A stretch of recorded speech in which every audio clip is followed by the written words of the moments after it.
Hello and welcome back to another episode of Table Talk, where we give you short answers to tall topics. Our guest today is the well-known and well-loved children's entertainer, musician, all-round good guy. It is Colin Buchanan. Good morning, Colin. Hello, Dan, and hello to listeners, viewers, and both. Indeed. And what are you bringing to the table today? Well, what do I bring to the table? It's pretty much like the rest of my life. I just bring myself. And I was told at Teachers College that I really needed to get out of the habit of trying to pull myself up by my bootstraps. Do you know what that means? Oh, yeah, I've heard of it before. Yeah, and I do feel like it's probably one of the things I admire the most about my late father was that he was pretty good at bootstrap pulling. Mm-hmm. So I just bring my instincts and my small milk bottle brain, as I like to call it. It holds about 250 mils. And so if you want to fit more in it, you've got to take some out. So I'm forgetful.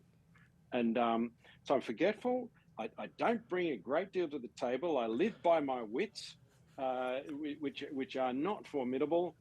And I like making things up. So... well, we are going to get along fantastically, and that's why I'm the one talking to you. We're basically the same. Well, that's an expression that I've used a lot over the years is the Lord opens the doors. Mm-hmm. And it's not particularly profound, but life is a continual path of trusting that fact that you can work very hard at things and you can have certain skills and abilities and talents that aren't God-given, but the Lord opens the doors, or he doesn't open the doors. Mm-hmm. Well, certainly I just found using my skills and abilities and the things that I enjoyed doing, which was music and, working with kids. I was in church, so I worked with kids and Sunday school and youth group. And I found blow me down if I can't write the odd song, quite enjoyed making things up, always have. And stories at school, and then I found music, and that gives you a whole nother sort of set of crayons to play with. And that door, I was doing that, and then I went to live in a little Christian community with no plan of a music career at all. And out of that, and the songs that I was writing about the bush, because this Christian community was in Burke in Western New South Wales, that the Lord opened the door to get into music. And it was only some, 5 years or so, 6 years after being a professional musician, an artist, recording artist, that I thought, these little kids songs I've written over the years, I think it's time to try and put them on an album. I couldn't have done it 5 years ago. I didn't know what was involved. And so that became something that in fact, it's just over 25 years since I released that first album, Remember the Lord, which was very much make the album and boxes in the garage and knock on Coorong's door and say, hey, I've had a crack.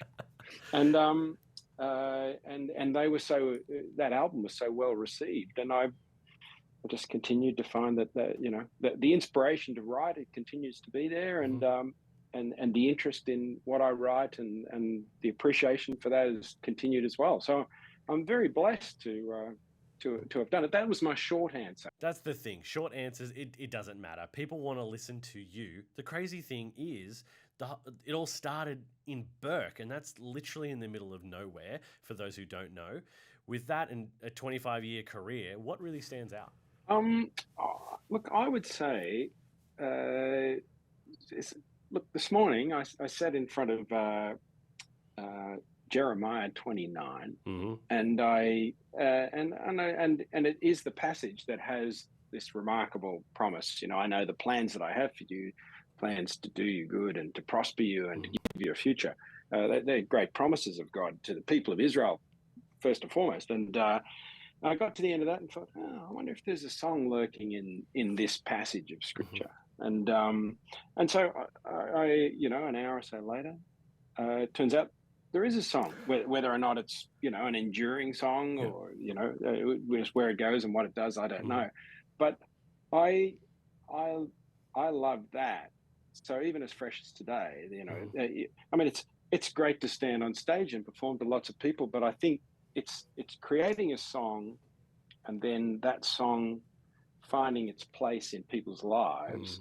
And that might be a country song, but it sort of has a particular sweetness when it's a Christian song, and where it's helping people in their faith and helping them sort of think about God and His Word, and it has another dimension as well. If that song's simple and straightforward enough, but fun enough or beautiful enough to capture a young heart and to become lodged in their life.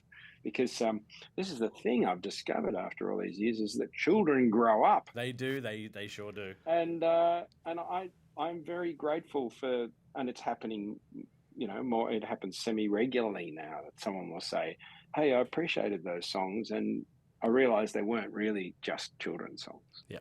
But they had things that I wanted to. I found I really needed to remember and cling on to."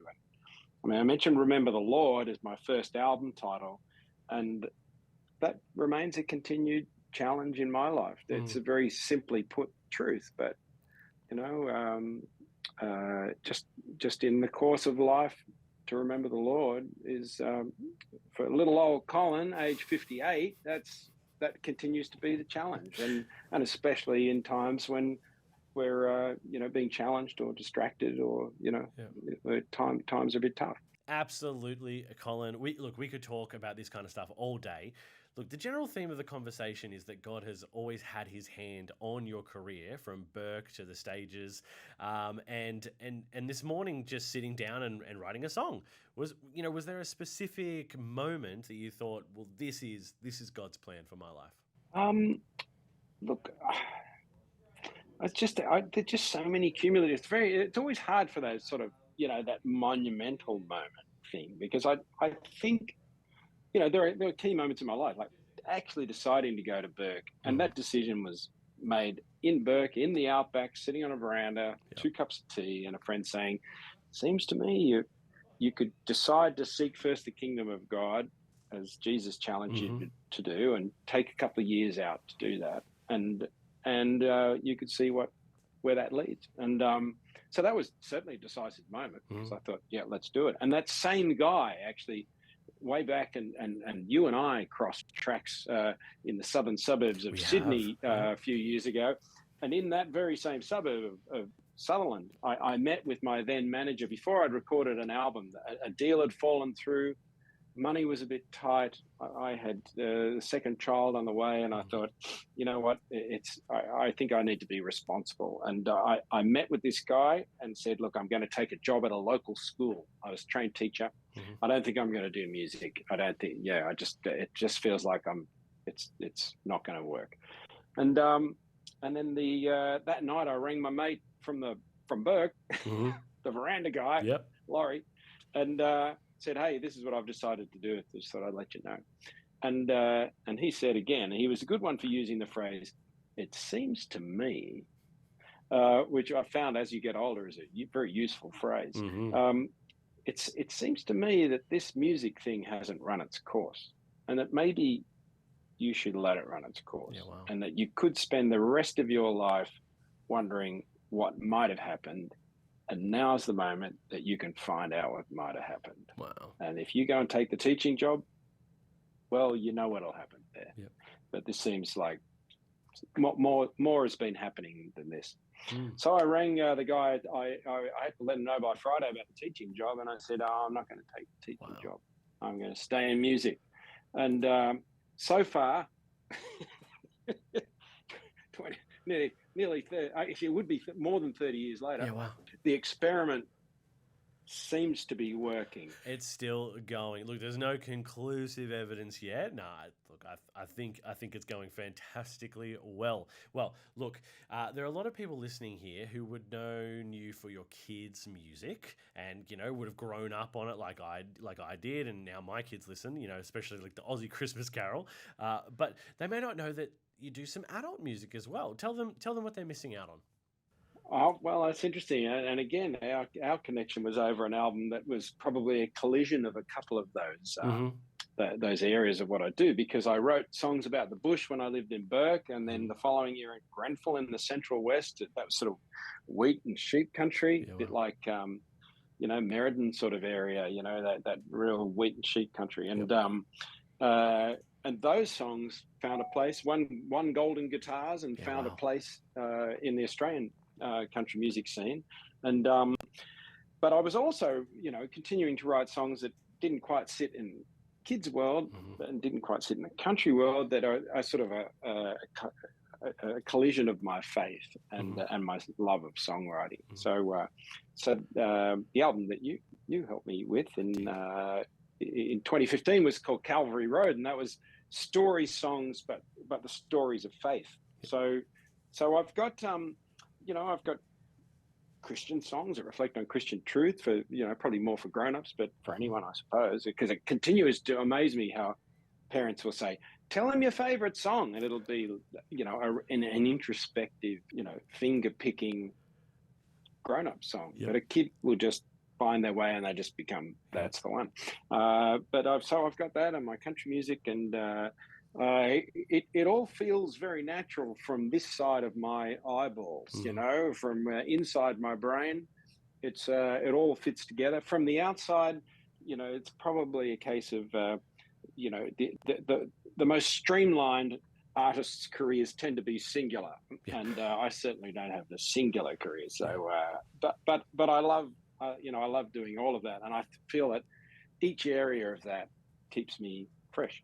Oh, 100%. It would be boring if it was any other way. It's working out. So where next? Well, we've got a big Christmas immediately. We've got a big Yep. Christmas tour happening, Okay. and that's a national tour. I've never done a national Christmas Wow. tour, and I'm doing that in every capital city, including Perth. Hey, coming soon.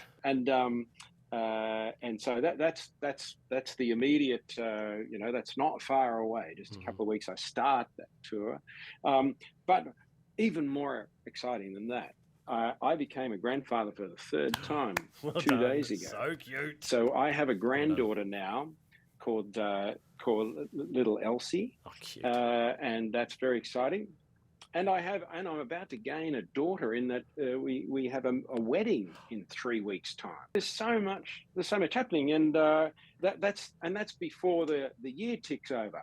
Well, that is all the time we have for today. We could talk to Colin all day, but that was the one and only Colin Buchanan, children's entertainer, all-round good guy, and look out for him. But if you want to look out for more Table Talk, get on to YouTube. Make sure you like and subscribe. There's a video there for everyone. Or Oh. come to the concert course. on the 11th of December. Take care. Thank you, Dan. Spruiking finished. Thanks, Colin.